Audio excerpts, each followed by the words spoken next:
Hey guys, Kimochi here.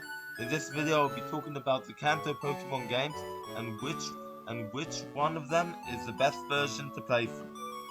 So don't forget to drop a like and subscribe. So let's get into the video.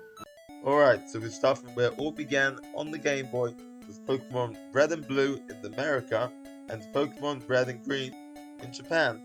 And a few years after that on the Game Boy Color, Pokemon Yellow for fans of the Pokemon anime where you start with a Pikachu. So Pokemon Red and Blue puts you in the shoes of Pokemon Trainer Red, who has to make a choice at the beginning of picking one of three starter Pokemon: the Grass type Pokemon Bulbasaur, the Fire type Pokemon Charmander, or the Water type Pokemon Squirtle. This Pokemon will be your partner for probably the entire game. But on the other hand, in Pokemon Yellow, you only start with a Pikachu who always follows you and refuses to evolve, just like in the anime series.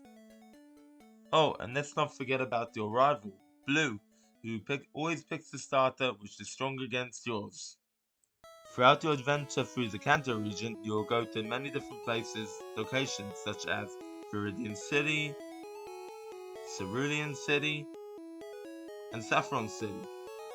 There are so many unforgettable moments, like when you go into Mount Moon and battle hikers and fight Team Rocket, you board the SS San, you fight your rival, and you even get the HM for Cut.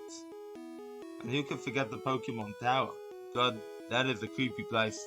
These channelers are quite scary for a children's game. And you also battle the ghost, which is Marowak's dead mom, and you put her to rest. You even infiltrate Sylph Co., a company which has been taken over by the evil organization Team Rocket. You battle their boss, Giovanni, which is one of the hardest fights in the game, and he is also the final gym leader. And speaking of gym leaders, to get into the Pokemon League to become the champion, which is the goal of the game, you need to defeat all 8 gym leaders, such as Brock, Misty, and Sabrina, and get all the gym badges so you can enter the Pokemon League, battle the Elite Four members Lorelei, Bruno, Agatha, and Lance, and then you battle your own rival at the end to become champion. That is the goal of the game, basically. You can also head to Seafoam Islands to catch the legendary bird Articuno. Go to the power plant to catch Zapdos, and in Victory Road, which is on the way to the Pokemon League, you can catch the legendary bird Moltres. And right at the end, you're able to go to Cerulean Cave to capture the most powerful Pokemon in the game, Mewtwo.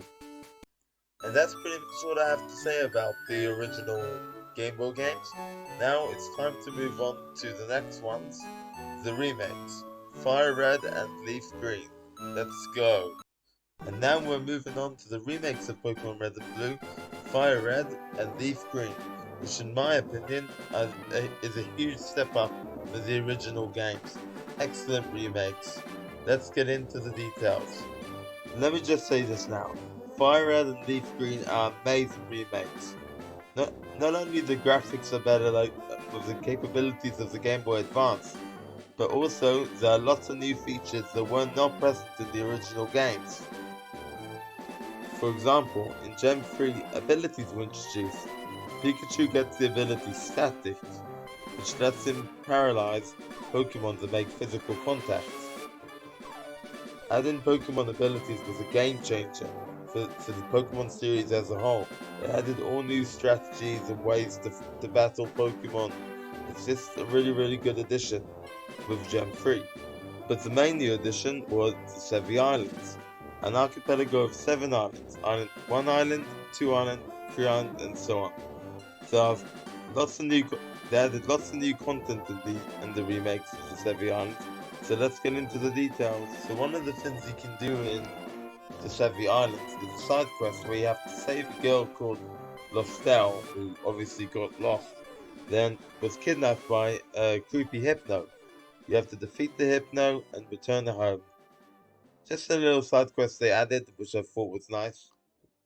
The best addition though is you can find the Ruby and the Sapphire to give to a man named Celio, who you can use on a machine so then you can trade Pokemon with other people from the second and third generation with FireRed and LeafGreen games, which made it possible to complete the Pokédex in only FireRed and LeafGreen.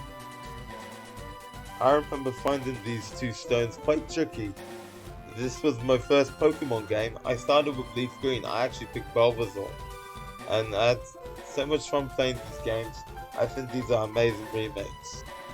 Another thing you can do in these games, in the Sevi Islands, is find the unknown ruins, and you can collect all 28 forms of unknown, 26 letters of the Latin alphabet, plus the question mark and the summation mark unknown. So you don't get any rewards from this, but if you're a completionist, then it's fun to do, I guess. But that's enough about the remakes. Let's move on to the next Pokemon game. Pokemon Let's Go Pikachu and Let's Go Eevee. Let's go! Alright, so here we are at our third and final Kanto Pokemon game. Let's Go Pikachu and Let's Go Eevee. Now these games basically were made for the fans of Pokemon Go, because hence the name Let's Go, where you start with a Pikachu or with an Eevee and they're your partner for the whole game. Let's talk about the visuals. The visuals are fantastic. This is probably still the best looking Pokemon game on the Switch. Not counting new Pokemon Snap and Pokémon Tournament, but you know what I mean. These games look really good, amazing. It's a very good remake of Pokemon Yellow. I love it. You have the Pikachu or Eevee following you, like in the picture, the Eevee, and basically, as I said, it was made for Pokemon Go fans, because every encounter in the wild, the Pokemon show up in the overworld for the first time. You have to throw a ball and there's a circle. It works exactly the same way like in Pokemon Go. They have a level and they have CP. You have to click and you could aim with a Joy-Con, or you could use the Pokeball Plus, which personally I had one of them, which is cool. Some people prefer to play with Joy-Cons. I like to always use the Pokeball Plus. That was much more fun for me. There are no HMs this time round, so your partner Pikachu or Eevee can learn all kinds of different skills to replace HMs, such as cut, the bush you need to cut in order to get into the Vermilion City Gym. And I also really love the feature where you can play with your partner Pokemon, Pikachu or Eevee.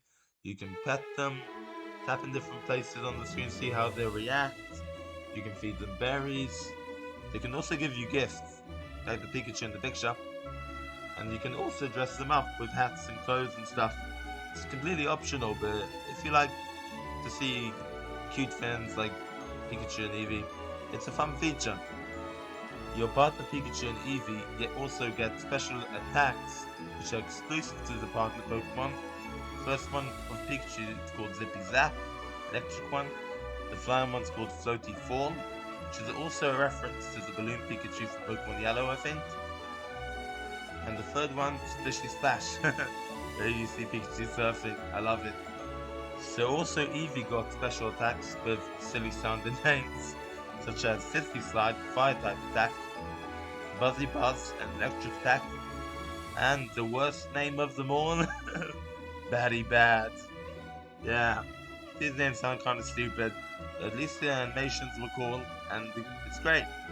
So overall, Let's Go Pikachu and Let's Go Eevee are pretty good Pokemon games, but they are not the best Pokemon game, and I will now reveal which Kanto Pokemon game is truly the best. So to me, the answer is obvious.